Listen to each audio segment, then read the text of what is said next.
Hey guys, welcome back to Nadir Audio. In today's video we're going to take a look at the Emotiva BasX A-100 integrated amplifier. Now I purchased this amp to work in this near field workstation that I have here where I record and mix music and I audition headphones and I do a few other things. But before we take a look at that, let's take a look at it in my main system where we can compare and contrast it with some very different sounding amplifiers. Okay, so for the last few months since we moved into the new listening room, we've been using the KEF LS50s, which are my favorite speakers for the main system. And then we've been listening to the Bayou Raizong A10 tube amp, which I've talked about in some other videos, and which I really love. You wouldn't think necessarily that a little 6 watt per channel tube amp would work great with the low sensitivity LS50s, but it works a lot better than you might think, and actually gets as loud as I would ever want to go for the stuff that I listen to, which is sort of surprising. But I did, for about a week, I brought the PS Audio Sprout 100 back into this room. Now that's the amp I started this channel with the LS50s. And for some recordings it was okay, but the synergy between that amp and those speakers is not great for a lot of stuff, and we'll talk about that in a little more detail. But I did want to bring it back into the new room just to check it out, and it actually did sound better, but everything sounds better in this room, which is good. That's what you want when you're switching to something new. And then for the last couple of weeks, I've been listening with the Emotiva BasX A-100, which is the amp that we're talking about today.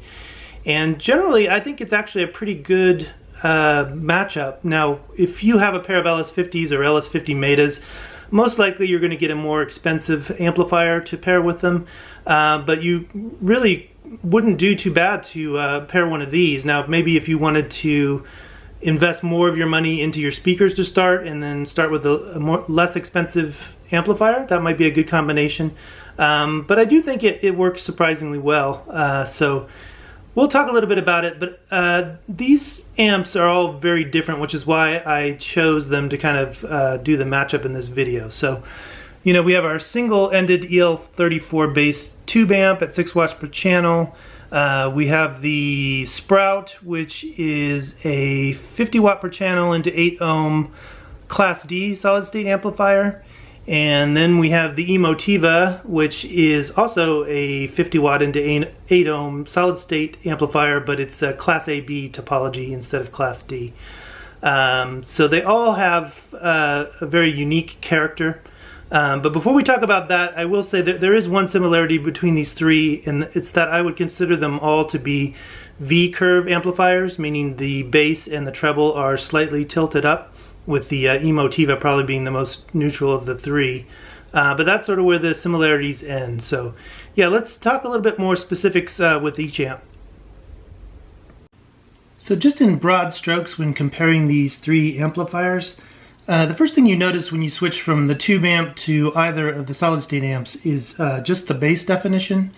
So the Bayou Raizong actually has pretty good bass response for a tube amp, and it's fairly natural sounding, but it's a little loose. It's not nearly as defined as the solid state amps, and you don't get any of that bass slam or just the feel of the bass. You can hear the bass, but you're not really feeling it. So that's one big difference. Both the Sprout and the Emotiva do really well with bass, have great bass definition. So if that's your thing, both of those amps do pretty well. In terms of soundstage, all three of these amps actually are pretty good. I'd say that the Emotiva has the widest soundstage, and the Sprout definitely has the deepest soundstage, and then the A10 is sort of a intersection of the two. But all three of them, I think, do pretty good sound staging. I think in terms of precision, probably the Sprout is the most precise in terms of knowing exactly where an instrument is. And I think that's just because the Sprout, especially at the high end, is just a slightly more resolving amplifier. You hear some of those little micro details in recordings that you don't hear as much with the other two amps. But then I think another thing that the Emotiva does pretty well is that it's fairly forgiving of modern recordings that tend to be a little overcompressed or that might have some harshness to them.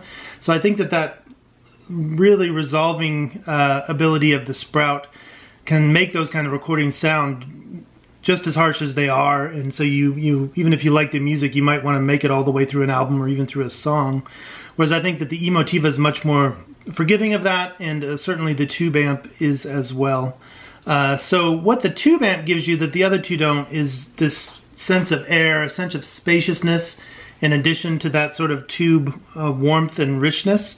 So if you have, audiophile recordings that have a really good room sound, even though the tube amp is maybe not as resolving, it does give you a really good sense of that air and space, and that's something that I really like about the tube amp that you definitely lose with either of the other two. And then another thing that I think the Emotiva does a little better than the Sprout is it's a more muscular sounding amp, and I think that might be just because it's a Class A/B amp. But that was one of the big problems I had with the Sprout and the LS50s. For classic rock or heavy music, it just sounds a little bit anemic, whereas the Emotiva doesn't really have that problem. It does really well.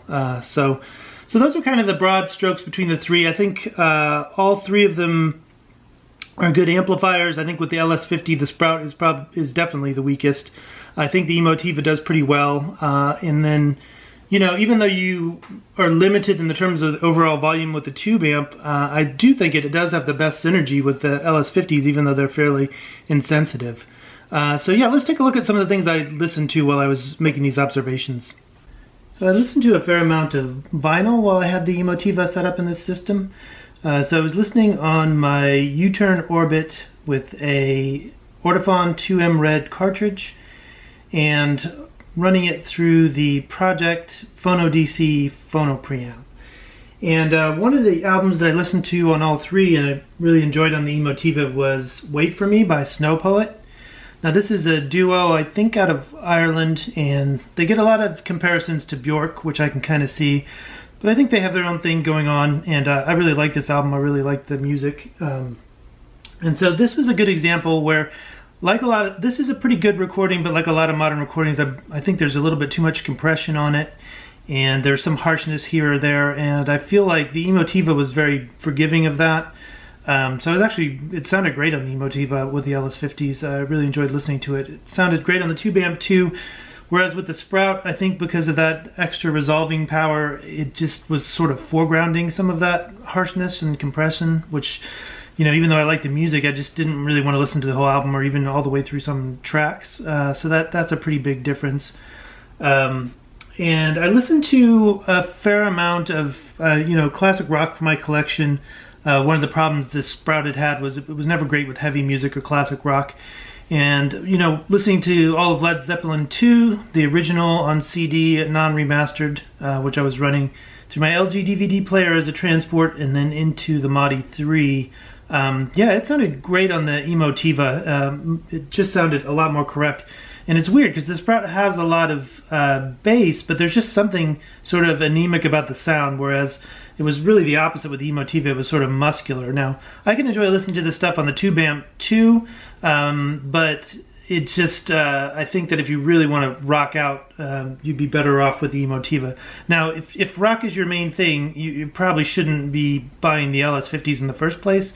I think, a pair of modern Klipsch's or JBL's would be a much better match and would probably work great with the Emotiva. But the LS50s can hold their own with rock, and as well as being versatile with lots of other types of stuff. So it was good to find a solid state amp that could do that. Now, I did listen to a fair amount of classical, including Bach trios with Yo-Yo Ma and a couple other performers.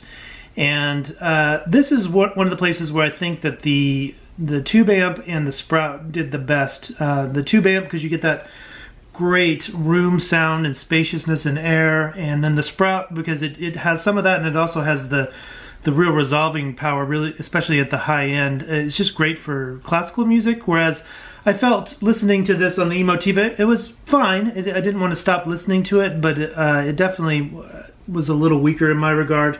So that wasn't one of my favorite things, and that was true of a lot of the classical stuff I listened to.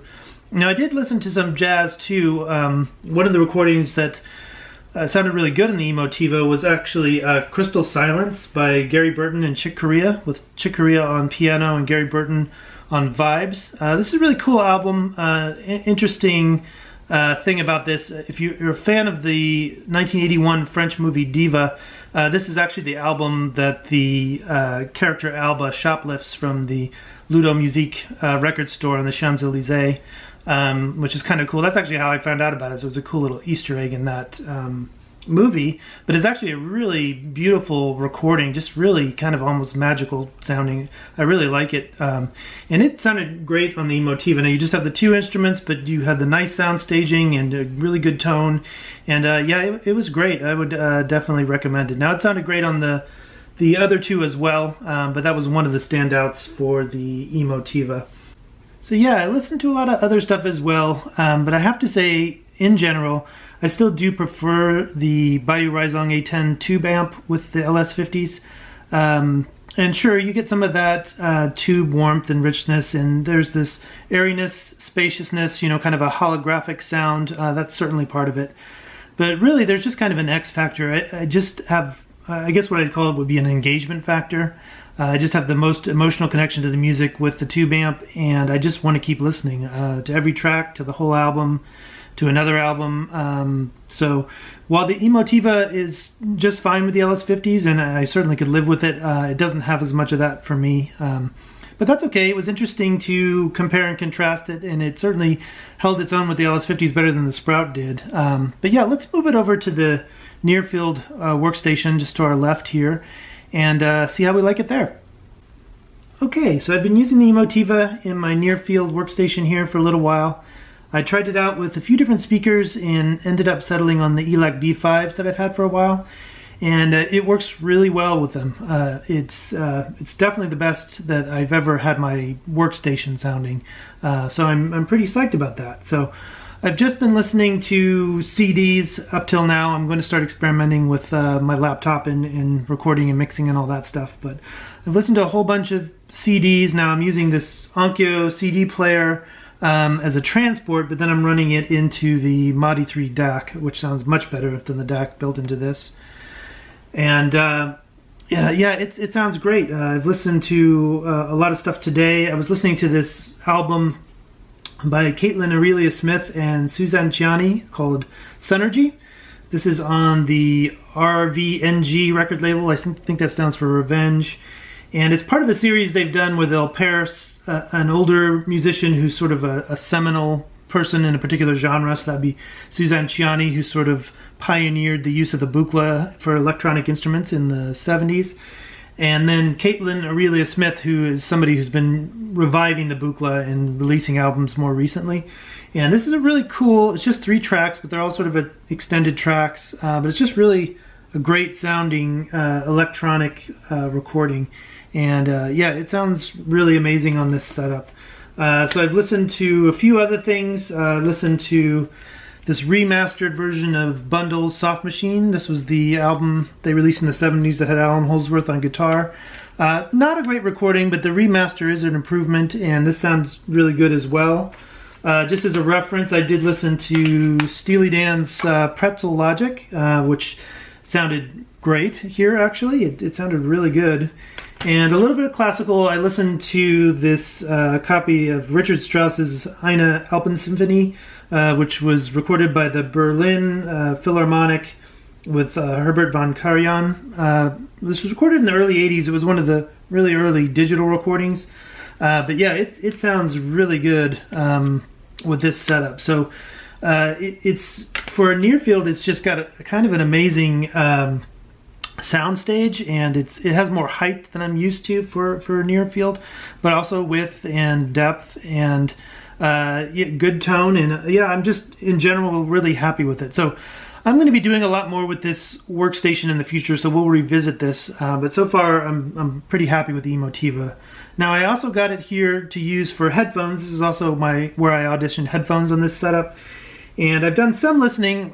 We've got some new videos that will be coming up shortly. I've got some new, slightly more expensive headphones than the usual ones that I've been using in videos, including this pair of 2020 update Hi-Fi Men Sandara. So we'll be looking at those in detail in an upcoming video. So I've done a little bit of comparing and with the Valley 2 and the Magni, all running through the Modi 3. And So far, I will say the Emotiva's headphone amplifier can hold its own. It's certainly good. You know, there's definitely certain recordings I like ones better than the others, and just in my limited experience so far, I do sort of prefer the headphone amps with the DAC. Now, they were voiced with this probably. I don't know what the Emotiva was voiced with, but again, I want to listen to a whole bunch of other stuff, spend a lot more time with it before I make any kind of final decisions about how I feel about the headphone amp on the Emotiva. But I'd say that it's definitely good, so it's certainly not something that is weak or that I would shy away from. So yeah, I think that's it for this video. So as I mentioned, we'll definitely be revisiting this station, looking at a bunch of different headphones. I got a couple new ones coming up on the way, so stay tuned for that, and I will see you all in the next video. Thanks guys, bye bye.